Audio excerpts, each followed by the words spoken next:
Hi everyone, आप सबके रश्मि education channel में बहुत बहुत स्वागत है। आज मैं 6 स्टैंडर्ड के सोशल साइंस के 6th लेसन के लास्ट पार्ट पढ़ाने जा रही हूँ, जो लास्ट पार्ट में है आपका administration of Mauryan era. Chandragupta Maurya established a large empire. Chandragupta Maurya एक जो थे वो बहुत बड़ा साम्राज्य का स्थापना कर दिए। It was expanded by emperor Ashoka, और फिर इसको एम्परर या सम्राट अशोक इसको बढ़ाए। चंद्रगुप्त से chief minister and sharp politician Vishnugupta, Chanakya और Kautilya divide large Mauryan empire for well organized administration.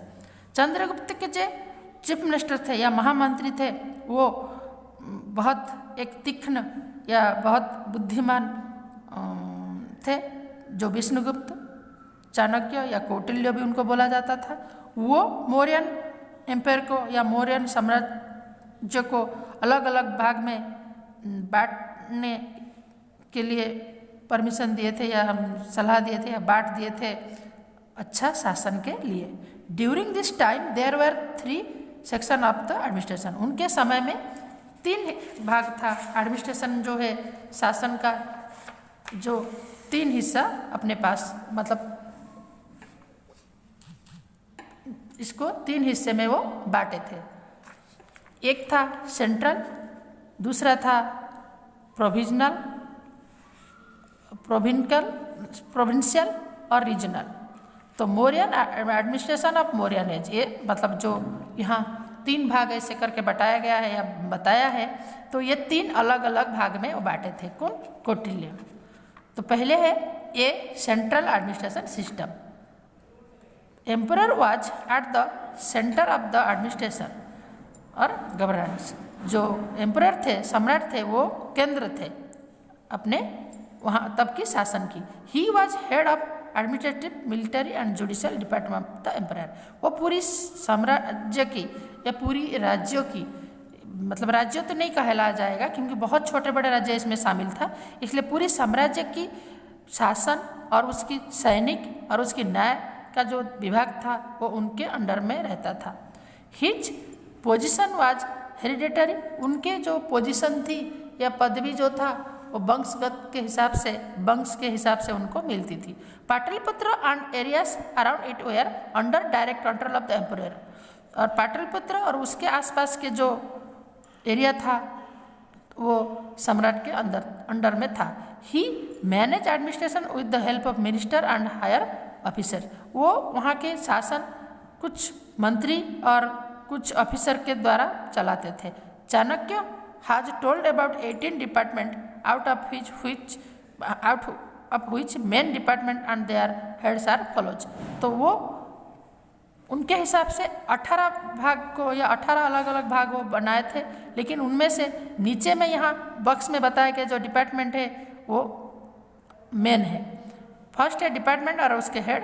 तो डिपार्टमेंट था एग्रीकल्चर डिपार्टमेंट, उसके शीताध्यक्ष, फिर मिलिट्री डिपार्टमेंट, सेनानी, जुडिशियल डिपार्टमेंट, प्रदेश शास्त्री, ट्रेड डिपार्टमेंट, पान्यदक्ष, ऑफिसर रेस्पिरेटरी या अस्पताल डिपार्टमेंट, तो वो महास्थपल, फिर रेवेन्यू डिपार्टमेंट, मुद्राक्षक्ष जो थे उनकी अलग अलग नाम थे। ऐसे अलग अलग नाम से हमारा तब का समय का agriculture, military, judiciary, trade department, official department और रेवेन्यू डिपार्टमेंट बांटे थे। फिर second part provisional administrative system. The huge Mauryan emperor was divided into 5 sections. फिर इसको 5 भाग में धीरे धीरे बांटे थे। Head of the provident ward governor, वो तब की जो उसकी जो हेड जो थे गवर्नर थे, जैसे अभी भी हमारे हेड कहलाते हैं। Usually the prince was appointed as the post. तो राजकुमार लोग को उस पोस्ट के लिए नियुक्त किया जाता था। Governors tasks in the provinces was maintain peace and security, collect revenue to get the order of the king obeyed and keeping the emperor constantly aware of the events taking place in the provinces. और उनका काम क्या था?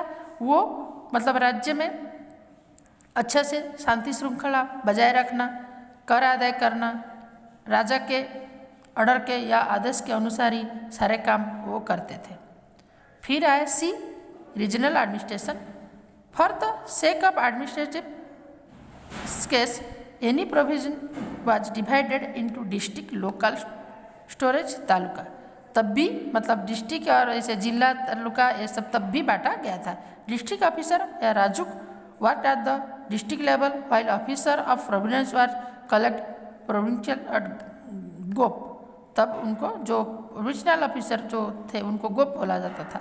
The smallest unit of administration was the village. और जो administration का जो सबसे छोटा हिस्सा एक गांव था।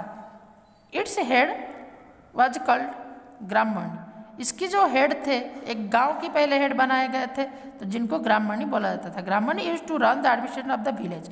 और ग्राममणि का काम था वो गांव की शासन को चलाना with the help of elected members of the village. फिर जो विलेज से गांव के लोग भी कुछ लोगों को चुनते थे, उनकी सहायता से और जो ग्राममणि है जो राजा के चुने गए या वहाँ के जो रीजनल एरिया में जो चुने गए गवर्नर वगैरह जो थे उनके चुने गए जो ग्राममणि कुछ मेंबर्स को लेके गांव के शासन चलाते थे। फिर sources of emperor Ashok and fall of Mauryan emperor. फिर सक्सेसर ऑफ एम्परर अशोक, उनके जो पीछे पीछे कौन आए, फिर कैसे एम्परर उनका मौर्यन साम्राज्य जो है उसकी पतन कैसे हुआ, उसके बारे में थोड़ा अभी पढ़ेंगे। Regarding emperor Ashoka successor we find different information in Brahmani, Jain and Buddhist text.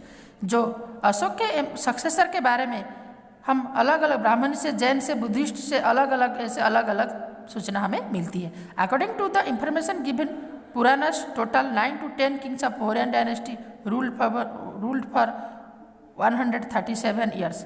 लेकिन कुछ जो हमारा पुराना से जो हम पहले पुराना जो इंफॉर्मेशन हमें जो मिलती है, जो किताबें हम पढ़ते हैं, उसे पता चलती है कि 137 साल तक मौर्यन एम्परर पूरे भारतवर्ष में शासन किया था। Taking advantage of the improved rules of last king of Mauryan dynasty that Brihadratha his general Pushyamitra killed him on the pretext of watching military drill. लेकिन कुछ इंफॉर्मेशन के हिसाब से जो तब के मौर्यन डायनेस्टी के जो मतलब